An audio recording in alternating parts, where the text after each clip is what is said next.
I got over my nervousness.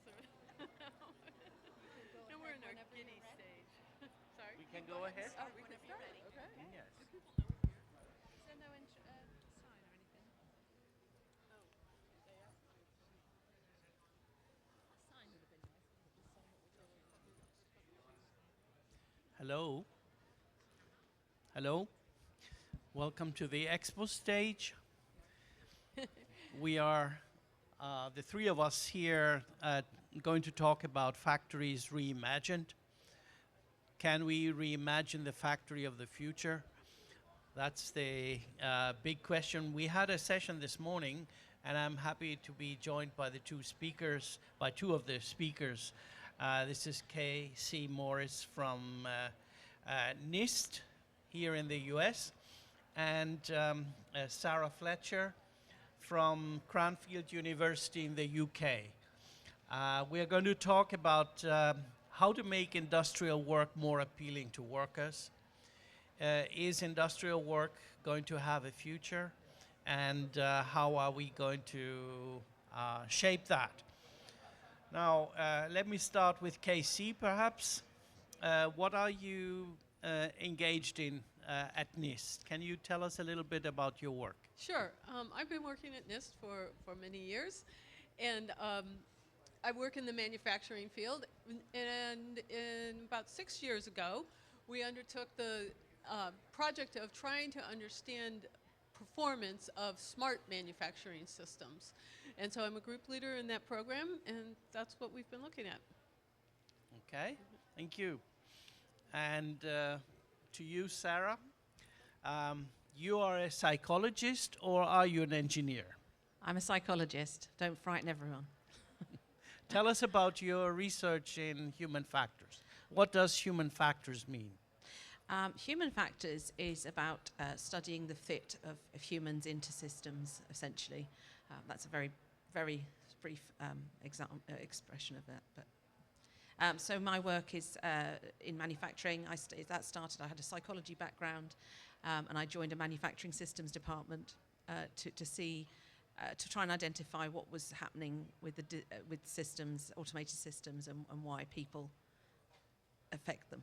Can you tell us why a psychologist is interested in all that?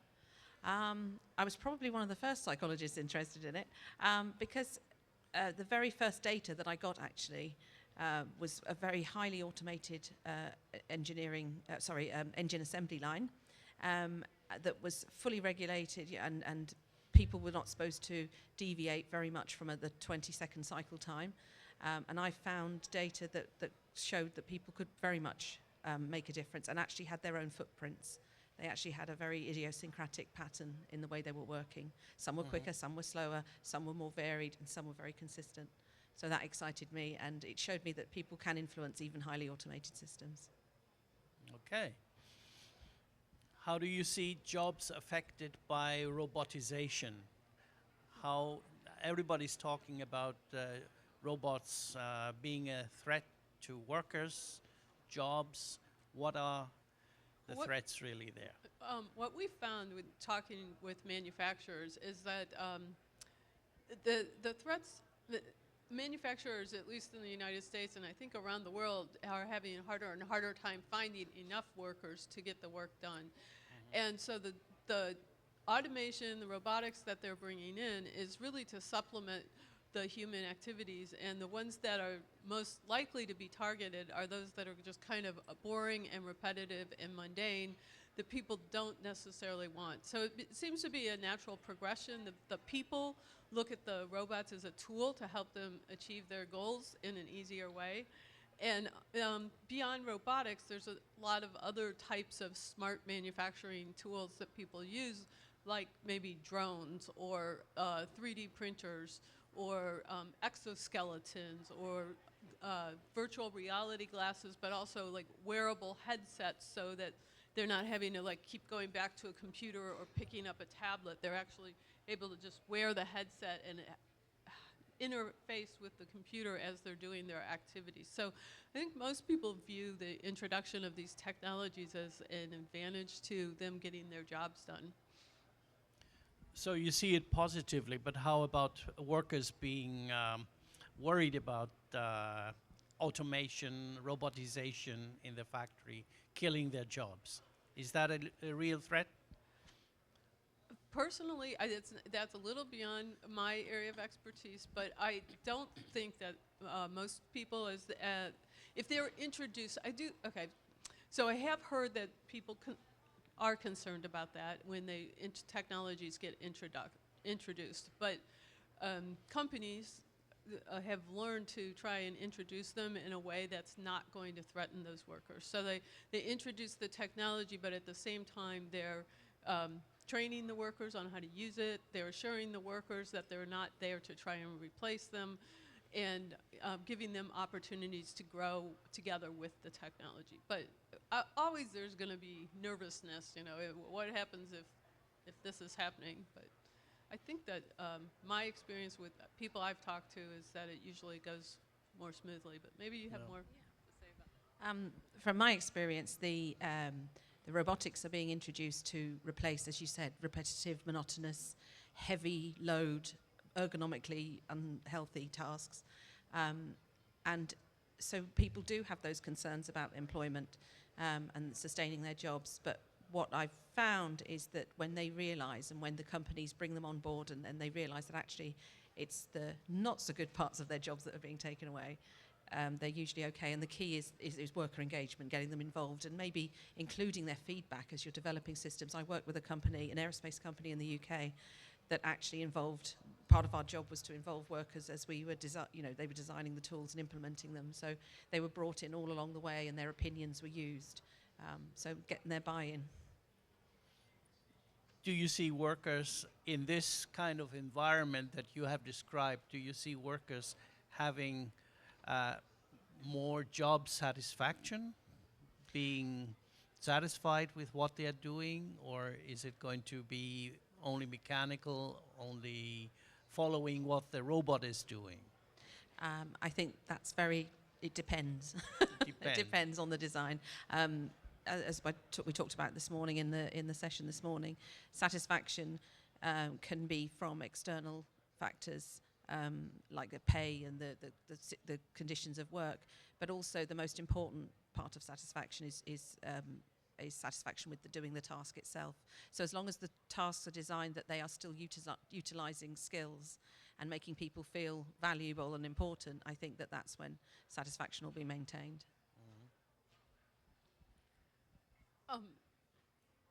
Repeat the question. Oh, on the satisfaction aspect, do you have any? Well, I guess what was going through my mind as we were talking about this is really the relieving the tedious jobs from people, and so I'm picturing, a young person coming into, say, a shipping facility at a factory where they have lots and lots of inventory. In the old days, they may go through with scanners and do their inventory updates. Well, now they might be flying a drone through that same factory, and the drone would be doing the scanning, and the person gets to do the flying, which to me would be a more interesting job. I mean, if I were a young person, which would you Yes. rather do? So, Yes. I think there's a lot of opportunities for more engagement. I know people are also researching that too, like how I've heard of projects. For example, one of the projects I heard of is they were having a problem like getting good visuals of the different machines around the facility, and sometimes it would break, and so they had asked the people to report when the machines were breaking, and they weren't necessarily doing it very reliably, and so they turned it into a game, and kind of like a Pokemon type of game, and they put the icons around the machines, and they told them whoever got the most pictures would win some prize, and they got all the data they needed because people were going around taking pictures of everything. So there's ways you can use some of the technology and things that we've learned to try and better engage people in some of the work. So. And do you think that these new technologies can get young people interested in manufacturing? Because you mentioned the lack of skills, that companies are looking for workers and they cannot find them, skilled workers, of course. Yeah. But are young people going to be interested in the jobs of the future? Well, I think they are, because manufacturing facilities are changing. I mean, the image that a lot of people have in their heads about manufacturing jobs are still dated back to the old pictures of smokestacks and whistles blowing. And most of the facilities you go in now look kind of like this expo room. The floors are pretty clean, they're open, they're bright, the air is clean, and so it's not a dirty, grimy place to work. And you get to make things. You get to build things and lift heavy objects and cut things. And those exoskeletons are really cool. You put them on and you feel like Superman. You can go around picking up hundreds and hundreds of pounds. So I think that's the kind of thing that will engage people. And I know manufacturers, especially in this country, are making an effort to get out there and let people know about the new types of jobs that are there. So. Yes, this morning at the session there was a discussion about, or a talk about the jobs changing in the way that people are becoming more interested in the work they do, because they feel like more like artists rather than just mechanically producing things. So do you feel that the data aspect is important here, that the worker will claim some property rights, intellectual property rights in the workpiece of the future? Oh, I don't know. That's a tough question. But certainly the skills and craft that individuals bring to manual labour, traditionally, has always been important. And we do a lot of analysis of differences between people and deviations from work standards, and find that people always deviate from work standards pretty much. But they tend to do it for very good reasons, to make the work easier or quicker or better, or to suit their own. It might be their physiological differences. They might have big hands, little hands. They might be taller or shorter, whatever the reason is. But those little skills and techniques, the way they adapt their tools, those sort of deviations are actually positive and things that people are very proud of. So I think as long as technology still allows that idiosyncratic ownership, if you like, of the skill, Yes. then I'm sure that would be a good thing. One of the good things about smart manufacturing, too, is it's really characterized about the ability to collect data, right? And so in doing so, you can start to identify things that you may not have been aware of. For instance, energy use. You might find that if you shut the process down during certain periods, you can significantly reduce the energy use. Might be something you hadn't thought about until you start to see the data trends. But an individual worker working with that process can become more intimately familiar with that process and understand how to better control it, so you're optimizing for things like energy use to make it more effective. And I think there's a certain amount of reward and satisfaction when you feel like you can do this better. You can shape the environment. You can shape it. somehow. Yeah, you can shape it. You could reduce the emissions. You could reduce the waste that goes into the production of whatever it is you're making. And when you feel like you're contributing to making that better, there's probably some Okay. reward. Very good. Any comment on that? Just to agree with Casey, I think we're on the cusp of very new ways of working, and there'll be very new factors that influence satisfaction, like getting involved with sustainability, ways of working to help the environment and that sort of thing that we perhaps don't know yet, but they will come. What are the measures on top of productivity that you can measure, worker productivity? Are there other things that technology can help measure more efficiently on an individual basis on the factory floor that is useful? Yeah, and I think you've mentioned satisfaction. That might sound like a very soft factor, but it's actually very important. Things like cognitive workload, it's not about reducing it too much or making it too high, it's about getting the optimal level. So, I mean, that's probably the work that I'm trying to do now is identify those optimal ranges. But I think the data and the feedback, the interaction with systems is what's going to optimize that, those ranges. Okay. That's very interesting. Any other suggestion that you would like to make about the future and how the jobs can be attractive in the future, for young people in particular? Yeah, nothing's coming to mind. If you guys have any questions, we have a few people in the audience. No?